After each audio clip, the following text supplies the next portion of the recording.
Hi, I'm Catherine. And I'm Gail, and welcome to Women Over 70, Aging Reimagined, our award-winning weekly podcast, celebrating 5 years, 300 episodes, and 400,000 downloads. Visit womenover70.com to learn about all our offerings and how you may become a guest. Consider joining Aging Reimagined's Circle. As a member, enjoy free participation in our online monthly programs. So thank you for listening. And today we're delighted to be talking with Suzanne Rowen. In her late 30s, Suzanne, now age 72, transitioned from what she called the claustrophobic East Coast to the expansive outdoors of the Pacific Northwest. She parlayed her work in Wall Street financial communications to focus for the next 30 years on writing and on running her own business in strategic planning and thinking. Perhaps most notably, Suzanne developed a passion for climbing mountains. She's a dedicated mountaineer who has climbed all the volcanoes in the Pacific Northwest and has led numerous expeditions. Suzanne's active life in retirement involves climbing, mentoring young women in mountaineering, gardening, pro bono consulting with the parks, and enjoying being with her husband in what she refers to as the green canopy. So welcome, Suzanne, to Women Over 70. And thanks to former guest Jill Stewart for referring you to us. Thank you. So let's do a bit of looking back. And you undertook what you called a major life reset when you moved from the East to the West Coast in your late 30s. Can you just give us a glimpse into what prompted that transition and some of the major choices you made as you were creating a new life in the Northwest? Yes. Well, I was born in New England and raised in New England and in New York City. I actually lived in Chicago, believe it or not, which is where I met Jon Stewart. But I had the classic East Coast upbringing, great education, drive to perform, and Wall Street was sort of the ultimate manifestation of that. At the time, I was a partner at a corporate financial communications firm and spending inordinate amount of hours working in high stakes crisis communications. And I think what I realized was that I remember very distinctly one evening where I was sitting in my skyscraper looking out and realizing that my life there was very constraining, and I was actually engaged, and I knew that if I remained in New York, I was making a commitment for the future of my life. And I realized that that really wasn't, it was who I was, but it wasn't who I was. And I took a trip out west and started a hike, and I just took off and realized that was where I needed to go.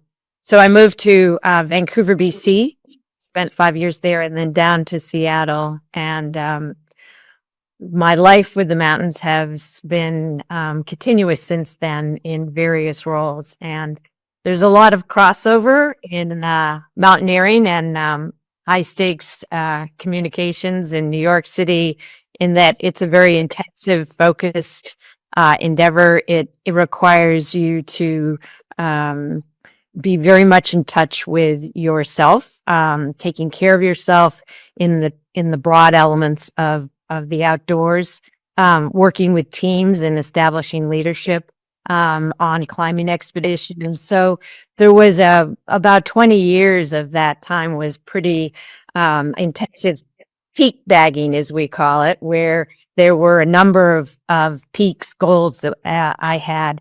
And I think when we talked about this earlier, a climbing party is only as strong as the weakest link. And I realized that leadership in the mountains had a lot of crossover from leadership in any kind of community endeavor, where you're very much aware of the goal, you're very much aware of the steps to the goal, you're constantly monitoring the health and strength of the party. You're navigating a route that either you decide or you're following, but it's constantly changing by the terrain or weather or different conditions. So anyway, it was equally intense, but marvelously expansive for me to move from a city with skyscrapers to the great outdoors. And I spent 30 years actually climbing. Oh. So at what point in your climbing journey did you take on leadership role? I like most women who come into climbing, it's a heavily male dominated activity and still remains so. I took climbing courses, but for years, most of my climbing was with other men, including my life partner, Ron, my husband, who is now 83. But I realized the more skills that I developed learning from them, I realized as I got older and they got older still, then there was a shift in the responsibility that I then needed for safety for myself and for the protection of others. I needed to learn those skills. It has as much to do with technical skills, working with ropes and belaying people, but it also had a lot to do with navigational skills. And that is, once you leave a trail and you go what we call cross country towards a peak, the terrain is what defines where and how you go. And it's constantly changing and you have to be creative about it, but you have to use the tools like, we have a GPS device that helps you sort of orchestrate, where you are, etc. And also, I realized that I had gifts to give to less experienced climbers that I really took for granted until I then had to teach them what to look for and how to be aware of their surroundings and how to make adjustments along the way. So it was an evolutionary process. And I'm proud that there are more and more women taking that on now than there have been in the past, and comfortable in that kind of role. Can you say a little bit more about your special attributes that have enabled you to be so successful as a leader? Yes, I am an intense person, and I take on goals with a vigor. Mountaineering is a huge gift for that because it not only requires courage, it's a dangerous activity, and therefore there's an alertness that is part of any adventure out in the outdoors. You need to be very aware of the terrain around you. You need to be aware of your own body. So it's a demanding and it's an intense activity. It also is extremely challenging for the body, and physical challenge is very much a part of my personality. Even when I was in New York, I was marathon running. So I always had a physical desire for not only stress management, but just exhilaration. And that certainly comes out in mountaineering. But it also has to do with being and goal oriented. So certainly for that, you're looking out and you're looking at a peak. You have to figure out how to get there, problem solving. You have to engage the group you're with to agree on that route. And so there's a lot of exchange going on. But if you're the leader, you're the ultimate arbiter of that route. And in mountaineering, there has to be one leader who makes the ultimate decision, but that leader has to be very aware of the capabilities of the group to actually execute a route you decide. So there's a lot of problem solving. There's the adrenaline of danger. There's a tremendous physical challenge and reward that comes. And as they always say, when you reach the summit of a peak, you're only halfway there because you have to get down. And getting down is actually, in many cases, whether you're rappelling, where you're going down on a rope and you're totally relying on the system to get you down, or just navigating back out, the challenge does not end until you're, on terra firma in the parking lot or wherever you end up. So, What are some of the longest expeditions you've been on? The duration? I've done a lot of multi-day climbing trips, probably 7 or 8 days. It's very interesting that you're, especially if you're doing climbing trips where you not only have to carry technical gear, ropes and the protection and all that, but food for 8 days and clothes, and it's a huge preparation to get ready for a trip. It often takes 2 to 3 days at a minimum, and that's assuming you have everything there. But the wonderful thing about that is that when you are done with that, when you've packed the pack and the gear is there and you are ultimately free. All the work is done in that sense. Now you execute. So there's a marvelous kind of liberation that comes from that. And usually it takes about 3 days out in the wilderness to kind of settle down and feel like you're there. There's a de-escalation from the urban world and the craziness and everything else. So I've always noticed that by day 3, you sort of catch a stride and you kind of feel one with the outdoors. And I like that part. That part is great. it is, it's liberating. Yeah. Do you prefer groups to individual hiking? Is that your... But that's very funny that you say that. Climbing is very much a group activity and it's very external. And during that first 20-year period, I was it's a very social activity. It's a very group oriented endeavor. But as I have gotten older, I have, and obviously become more experienced and am in much more of a kind of internal phase of my life. I find I do a lot more solo trips, which you have to have experience to do that safely, especially if you leave a trail, which sort of defines things and you go off. But, the mountains, the thing that's so beautiful about the mountains is that they meet you where you are. So if you're in that external group-oriented, intensive peak bagging phase, they're there. Now they are a quiet refuge for me on solo trips. And I love a day where I never see another person. It's very interesting. I did a climb on Wednesday of this week. It was a solo climb, and it was to honor a woman who I had climbed with many years ago. And she died at 60 of cancer. And I was given her some of her ashes, and it was during COVID and I wasn't sort of able to get out there. But I returned on Wednesday to a place where she and I had climbed together. And I felt at that point that I was sort of returning her to the mountains. And it was a tremendously joyful experience dispersing those ashes. And I hope that's the same for me. I hope to be returned, Yeah. It's hearing you today and then having talked with you previously, it's like climbing mountains is a metaphor for living well. It is. And you've used the words exhilarating and adrenaline and joy. And can you say a little bit more about climbing mountains as a metaphor for life, or how to live? It is indeed. Yes, because it's an arena in which to express where you are at any given time of life, and it's a very different experience depending on how old you are. So it can be that exhilarating, joyful thing.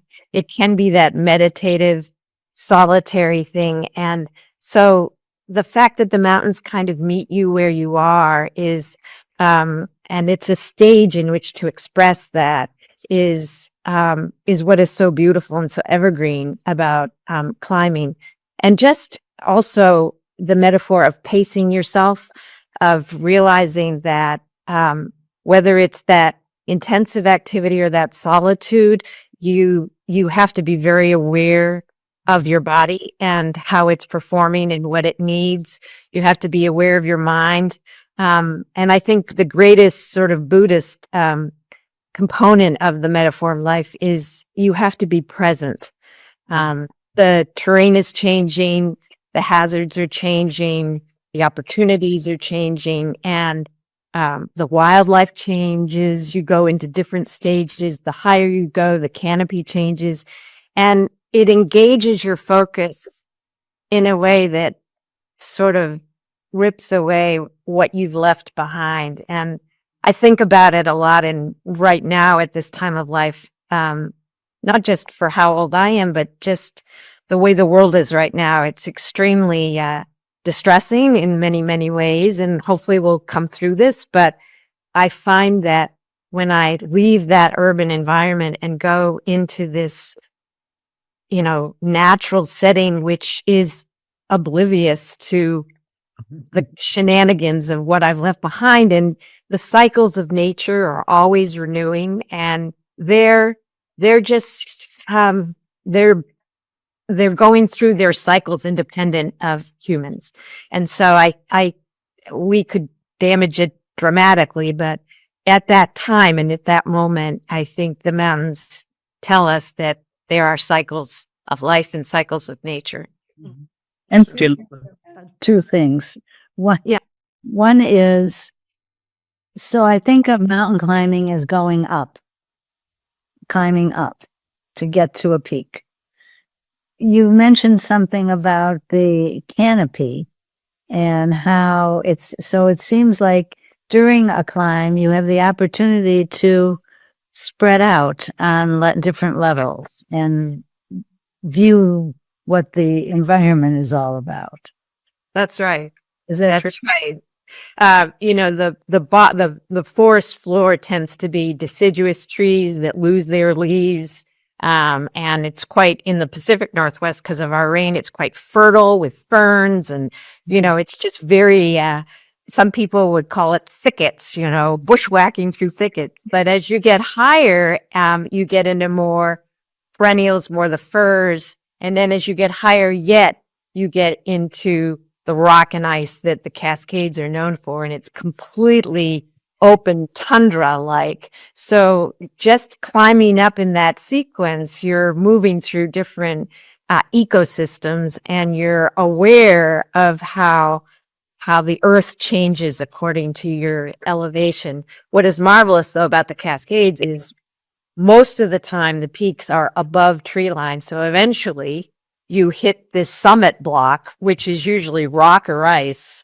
And that's when you take out the gear, the crampons, the ice axes, the ropes, because we're sort of not necessarily meant to go there. So we need those aids to get to that pinnacle summit.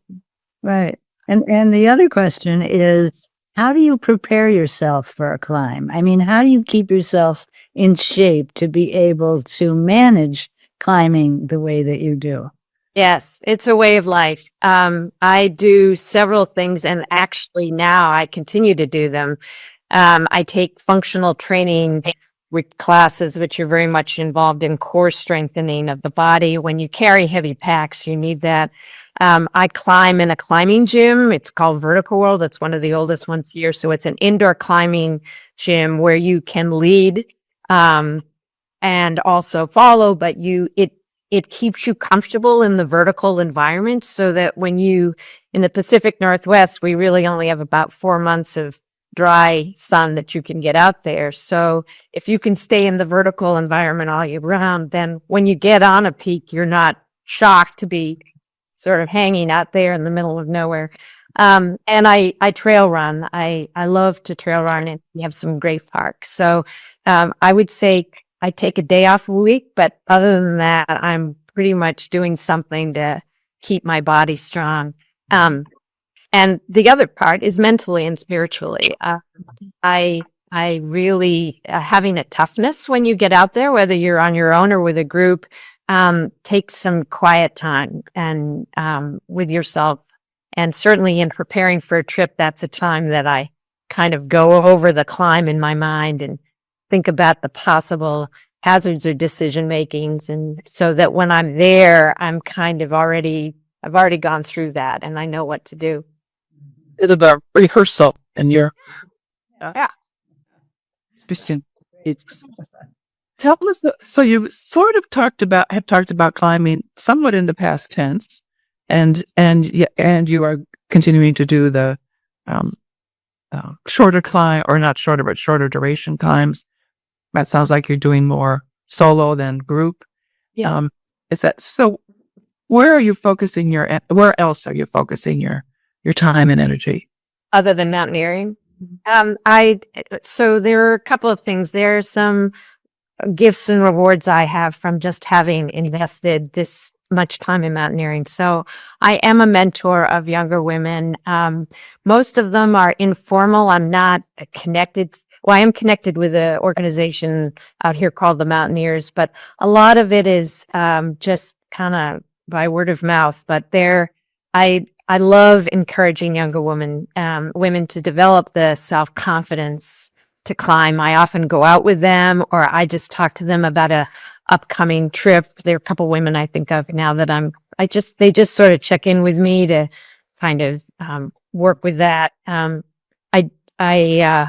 also have developed since I'm retired now, I spend some time helping Seattle parks to continue to create green canopy here. We've lost a lot of the old big trees. So I'm helping one of the biggest parks here to kind of develop the strategic planning, which leverages my work, but to keep a lot of that park is being encroached on by other influences. So I do that.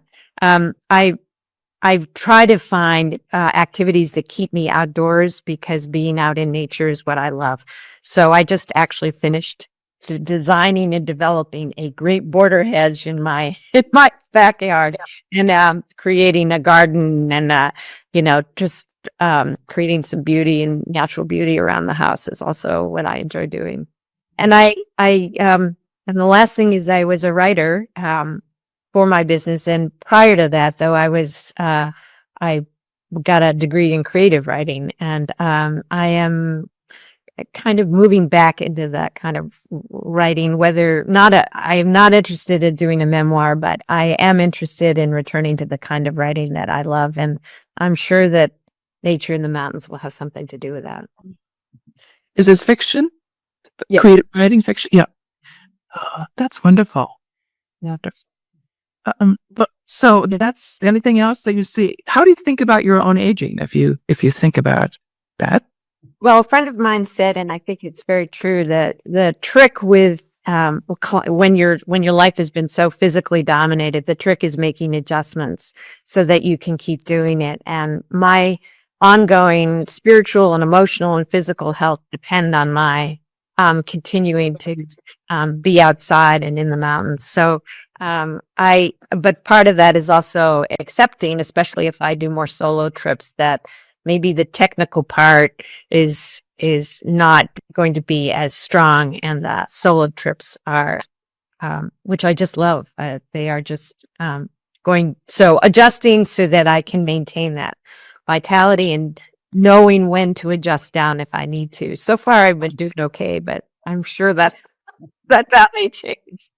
I'm ready. And how long are you out on a trip like this? I do it solo. For a group? Yeah, if I'm doing a solo trip, I tend to just do a very long day. So it's, here to get to some of the more remote and beautiful places, you have to drive 2 hours. So, I'm up at 6, and it's a 10-hour day with 4 hours of driving. So it's a 14-hour day anyway. It's a long day. But the nice thing about solo trips is that you can go at the pace you want.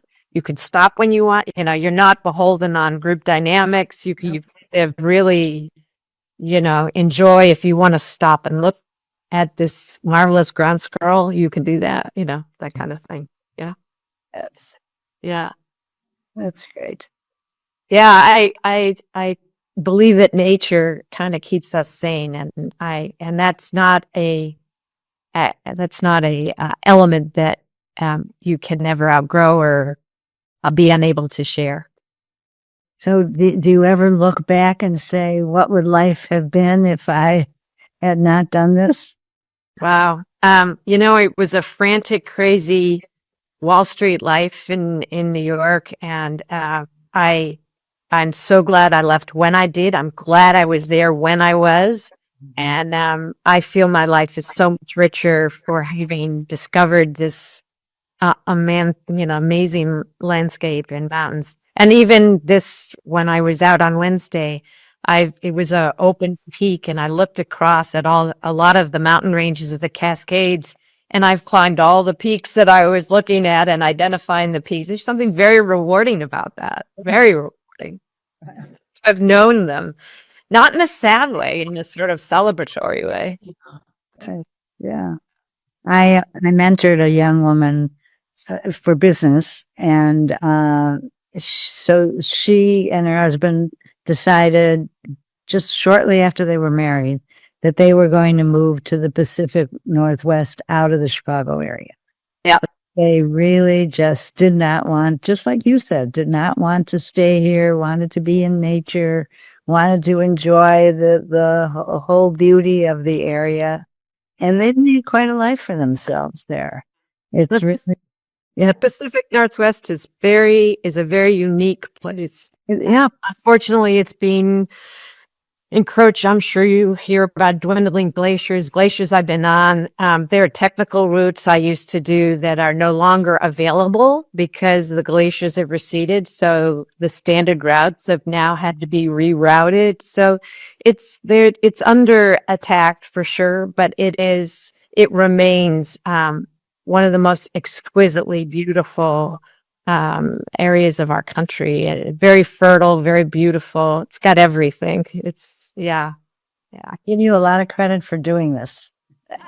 But I feel very rewarded by it and very grateful. I think of all the things I feel grateful to be here.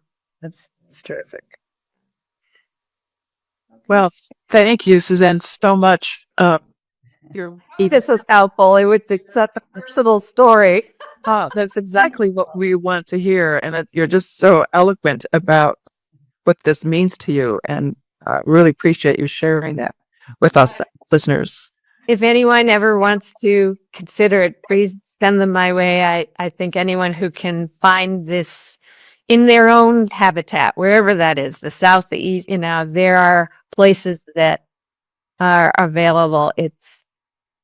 I would be happy to talk to anyone. So Thank you. Thanks so much. well, thank you for having me. Appreciate it very much. Okay. Listeners, because of your loyalty, our numbers continue to grow. Still, we'd like to see more of you at our monthly online programs. Make your voice heard as together we change the conversation about women aging. Thank you. Thank you.